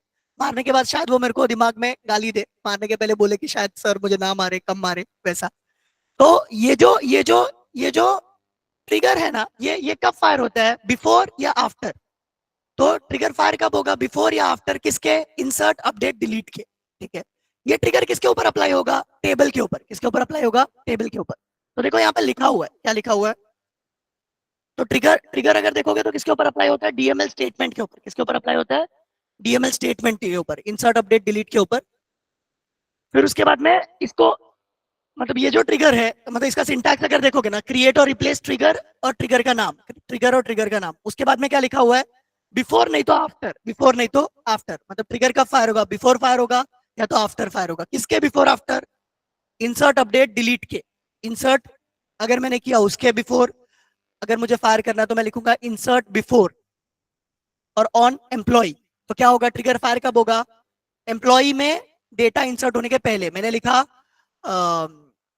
इंसर्ट, मैंने लिखा आफ्टर अपडेट ऑन एम्प्लॉय, तो ट्रिगर कब फाइल होगा, एम्प्लॉय का टेबल अपडेट होने के बाद में, ठीक है ना। तो यहाँ पे बिफोर या आफ्टर हो सकता है, फिर इंसर्ट डिलीट अपडेट में से कुछ तो हो सकता है, ऑन टेबल का नाम हो सकता है, ऑन टेबल का नाम हो सकता है, ठीक है ना। फिर उसके बाद में उसका नीचे का, मतलब ये जो पार्ट है ना, ये बिगिन और एंड है, मतलब इसके बीच में तुम कोड लिखोगे कि जब भी ट्रिगर फायर हुआ तो करना क्या है, वो इसके बीच में लिखोगे, ठीक है ना। तो अभी ये यूज क्यों होता है पता है क्या, अगर समझो मैंने एक टेबल में डेटा इंसर्ट किया, स्टूडेंट टेबल में डेटा इंसर्ट किया, उसके साथ मैं चाहता हूँ फीस टेबल में डेटा एंटर हो जाए, तो उसके लिए मैं ट्रिगर लिखूंगा। तो स्टूडेंट पे इंसर्ट होने के बाद में फीस टेबल में अपने आप को स्टूडेंट का आईडी चला जाएगा, ठीक है, इसके लिए ट्रिगर लिखते हैं। समझा क्या बच्चों। ट्रिगर ड्रॉप कैसे करते हैं, ड्रॉप ट्रिगर, ट्रिगर का नाम, इससे वो ट्रिगर ड्रॉप हो जाएगा। समझा क्या, चैट में डालो ट्रिगर करके, चैट में डालो ट्रिगर करके। ट्रिगर दो टाइप का भी है, ट्रिगर दो टाइप का है, एक को बोलते हैं रो लेवल और एक को बोलते हैं स्टेटमेंट लेवल। रो लेवल ट्रिगर क्या रहता है पता है क्या, अगर समझो मैंने एक रो इंसर्ट किया तो रो लेवल ट्रिगर एक बार फायर होगा। अगर मैंने 10 रो इंसर्ट किया तो रो लेवल ट्रिगर 10 बार फायर होगा। मतलब रो लेवल ट्रिगर जितने रो इंसर्ट होंगे उतनी बार फायर होगा। स्टेटमेंट लेवल ट्रिगर क्या रहता है, कितने भी रो तुम इंसर्ट करो मगर फायर कितनी बार होगा, एक ही बार होगा। तो ट्रिगर के दो टाइप है, एक को बोलते हैं रो लेवल, दूसरे को बोलते हैं स्टेटमेंट लेवल। ये भी चैट में डालो, row level and statement level. Trigger का दो टाइप है, एक को बोलते हैं रो लेवल और दूसरे को बोलते हैं स्टेटमेंट लेवल। ये भी चैट में डालो बच्चों। समझा क्या बच्चों, तुम लोग कॉन्फिडेंट हो क्या, 50 के ऊपर तुमको आ जाएगा। कोई वैसा है क्या जिसको लग रहा है नहीं सर थोड़ा भी नहीं आएगा, फेल हो जाऊंगा, ऐसा कोई है क्या जिसको लग रहा है फेल हो जाऊंगा। वेरी गुड, 60 के ऊपर आ गया तो वेरी गुड। कोई वैसा है क्या जिसको लग रहा है फेल हो जाएगा, कोई वैसा है क्या जिसको लग रहा है फेल हो जाऊंगा, नो, वेरी गुड। फेल होना ही नहीं चाहिए। अगर ये तुम 3 लेक्चर्स भी देख लोगे ना तो भी तुम लोग को 40-50 के ऊपर आएगा। अगर 3 लेक्चर अच्छे से देख लिया ना जो अपने लाइफ में हुए, तो भी तुम लोग को 40-50 के ऊपर आ जाएगा, ठीक है ना। ठीक है बच्चों, फिर थैंक यू। मेरे को लगता है आज के लिए काफी है इतना। कल वापस से हम लोग लेक्चर लेंगे, तभी तुम लोग बैठो और कुछ डाउट रहता तो पूछो, ठीक है। थैंक यू बच्चों, थैंक्स अ लॉट। अच्छे से पढ़ाई करो, ज्यादा टेंशन मत लो और रात को जल्दी सो जाओ। सोओगे तो तुम फ्रेश रहोगे सुबह और पढ़ पाओगे, ठीक है ना। थैंक यू बच्चों। Bye sir. बाय बाय बच्चों, bye bye bye bye, take Thank care, you, bye sir. Bye bye bye बच्चों। Thank you sir. Thank you, happy birthday wish करने के लिए thank you, bye Thank bye you, sir. Bye bye. Thank you sir. Thank you बच्चों। अपन मिलते हैं पूरे lectures होने के बाद में। तुम लोग अगर इधर पे आ पाओगे ना, हम लोग ये भी रखने वाले, पिकनिक भी रखने वाले। तुम लोग दूर रहते हो मगर आएंगे ना सर। सर आएंगे नहीं क्या, सर आएंगे। आएंगे क्या। अपना पिकनिक भी होने वाला है और स्पोर्ट्स डे भी होने वाला है। अभी सर अभी किधर जाएंगे? पिकनिक का डिसाइड नहीं हुआ है। स्पोर्ट्स डे इधर पे बाजू में ये है, क्या बोलते हैं, बहुत बड़ा क्या बोलते हैं स्पोर्ट्स का लॉन जैसा है, जहाँ पे बहुत सारे स्पोर्ट्स एक्टिविटी अपन कर सकते हैं। अच्छा, 256 किलोमीटर ही दूर है क्या, आजा फिर, आजा। तेरा खाने पीने का इंतजाम हम लोग कर देंगे, टेंशन मत ले, आजा, खाने का रहने का। चलो बच्चों, bye bye, best of luck और पढ़ाई ठीक से करो, ठीक है। Bye bye bye sir. Bye bye.